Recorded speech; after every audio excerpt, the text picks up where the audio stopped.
Hey there, this is Matt once again. Welcome back to another review of another 80s horror film, and this time it is The Unseen. Actually, someone mentioned this to me, and sadly, I'm not going to be able to get to every 80s horror film. I know one person mentioned House on the Edge of the Park, but that was a film I just had no interest in seeing in any way. One person mentioned Possession, and I'm like, well, I've seen Possession, but that film is so convoluted and confusing to me, I would not know how to review it. I know I didn't like it. It has Sam Neill in it, and it's confusing as hell. So I'm like, my review would be just a question mark tattooed on my forehead. But this film, it was there. I mean, it's directed by Danny Steinmann, the guy who directed Savage Streets and Friday the 13th Part 5. I always say I like those two more than this. I mean, it was a curiosity piece. Very short film, hour and 19 minutes with the end credits. I know that Danny Steinmann, he wasn't happy with the finished project because he said that there were certain scenes missing, and I could see that.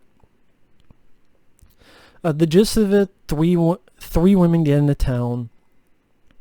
There's no hotel room. So this guy, played by Sidney Lassick, gets them a room at his place, and he has a wife. Or so we think. Sidney Lassick, he may be a guy you recognize from, he was one of the inmates in One Flew Over the Cuckoo's Nest. He was also, if you remember the film Alligator with Robert Forster, he was the pet shop owner guy at the beginning who talked to Robert Forster. He's like, hey, short in the front, same thing. And one of the first people we see get killed by the alligator when he's dumping the dead experimented dogs in the sewer, sort of a bigger guy. That's Sidney Lassick, and he's really becomes our main villain in the film, which was interesting because I had seen that actor before, and it was interesting to see him play a different kind of role, and I thought he did a pretty good job. And the movie itself, it's one of those that I kind of saw, and it was a time waster. I mean, the three female leads are there.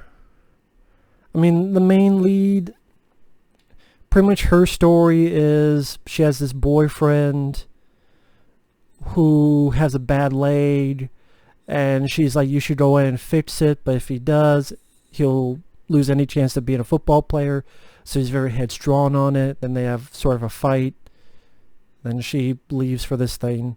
And the whole boyfriend subplot is pointless. It's almost like a red herring that, oh, he's going to save the day. Because really, spoiler, all that happens is when he runs, his bad leg makes him fall down. He doesn't die or anything, but it's just like, only thing he's going to save the day was his bad leg gives up and he falls down. So that's really the whole point, I guess, of the boyfriend subplot. The kills, you're not really... One woman gets pulled down a grate on the floor, and the grate kind of falls. And I'm not sure how this happens, but because the grate is only like right here, and it does this. But somehow that did it with so much force, it killed her. Which again, I don't understand it because, again, it's not like the grate was all the way over here. It's not like the grate was 80 pounds. It would be like, how do I put it? Yeah, one of these things here. I would grab if it was a grate. If it was right here, and it went poof. But somehow that either crushed her net or cut her head off. I'm not positive because it intercuts with a chicken getting its head cut off, which I did not need to see that. Hey, I love chicken nuggets, chicken sandwiches. I eat chicken, but I don't need to see it get killed in a movie. If it was an effect, it was a pretty good effect, but it looked like it was real, and I don't know. If people saw the film and know more info, you can let me know if that was real or not. If it's not, okay, you fooled me. If it was, didn't need to see. I don't need to see real animals die in movies. That's one of the nitpicks I had with Friday the 13th. You didn't have to kill a snake. And I'm not even like, oh, I'm an animal activist. It's like, I don't need to see that shit in a movie. So I was like, eh. Another woman gets her scarf pulled into a grate, and she like gets her head bounces off twice against the grate, and then she's dead. And pretty much what you find out at the end of the third act of the film, that the fiend in the basement that did this stuff is a character named Junior, who is this big infantile,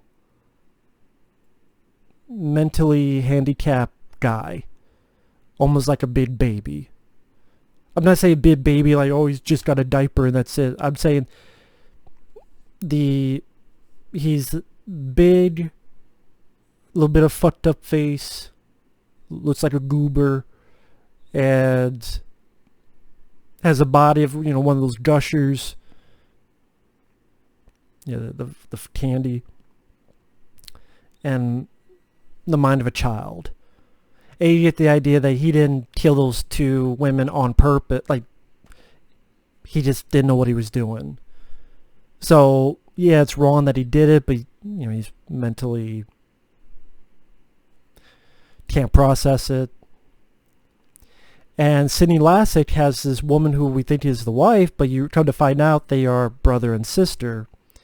And the sister, aka wife, she's innocent. She's very shy. You tell that she's been verbally abused and physically abused.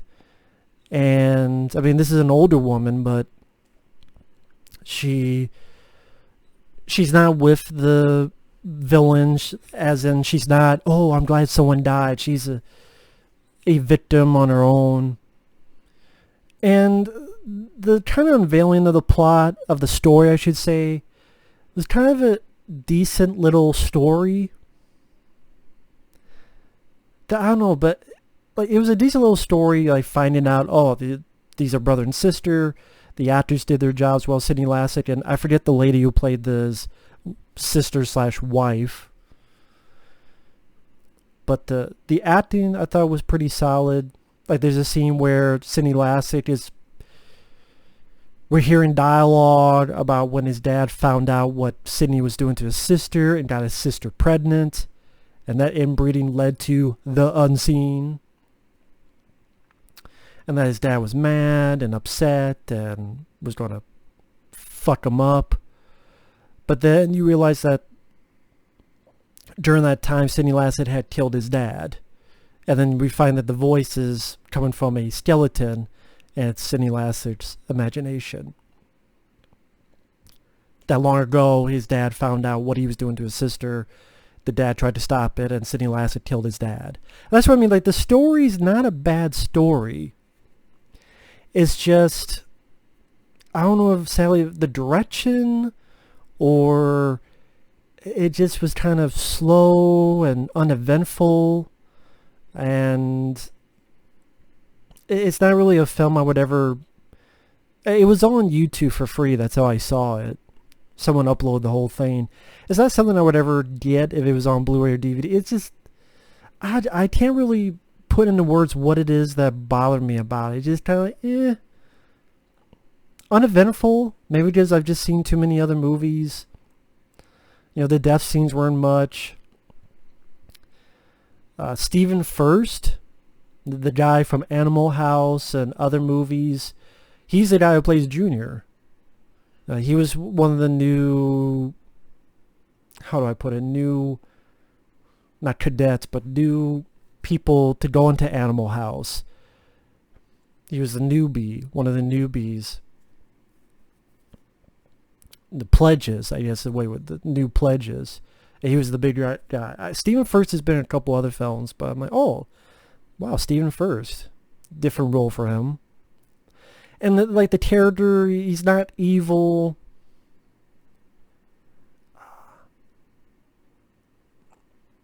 Doesn't know its own strength.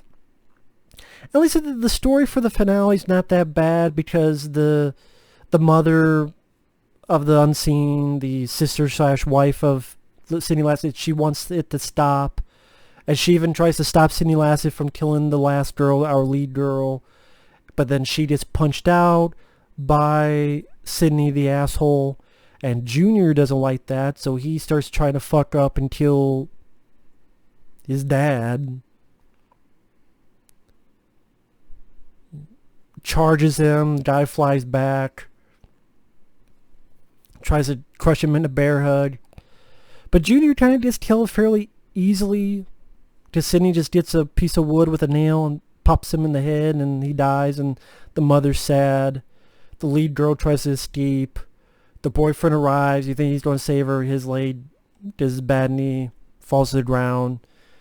Sidney's about to kill the lead girl, and the mother shoots Sidney with a shotgun.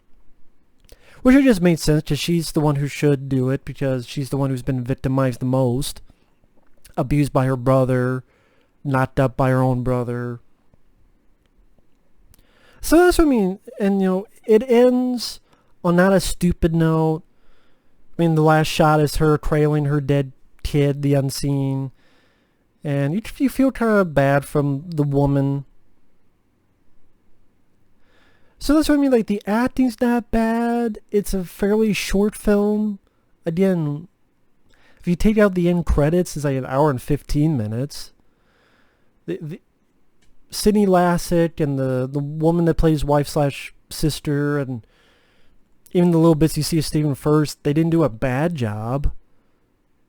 The lead girls, in one ear out the other, I really don't remember much about their characters.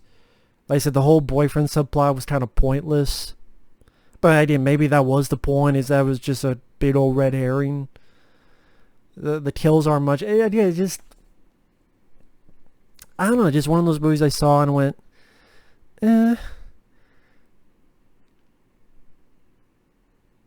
Saw it once, never need to see it again. But I can't call it a bad movie because of the stuff I mentioned. The acting and the story was kind of interesting. The reveals of some stuff. It didn't end on a downbeat note or a sequel bait ending. It was fairly short, so it didn't take too much of my time. It just, for the most good, I would say the third act was the most interesting. The first two acts were pretty uneventful and kind of boring. Maybe that's my gripe on it, is that the movie only gets interesting to me in the third act. The first two acts are like, kind of like, I'm just sitting there not feeling one way or another. But I mean, that's really the best way I could put it. So, hey, I'm glad to see it, because Danny Steinmann did not direct many films, and you know, now I've seen this, Savage Streets, and Friday the 13th Part 5. I would say Friday the 13th Part 5 is my favorite of his. Savage Streets, I had some issues with it, but I would definitely put that over this. This, you know, glad I saw it once. Probably will never see it again. So I'll stop now. I'll just be repeating myself. If you're a Danny Steinmann completist, for the director who has passed away since, you can give it a watch. It's on YouTube, but it's not something I could say, oh, go check it out soon, or underrated or anything. It's just, I'm not a big fan of the film. Can't really say I'm a fan of the film, but it was just a time waster. At best, a time waster. That's all I could, you can get out of me for it. But anyway, thanks for watching. Take care. We will see you in the next video. Later.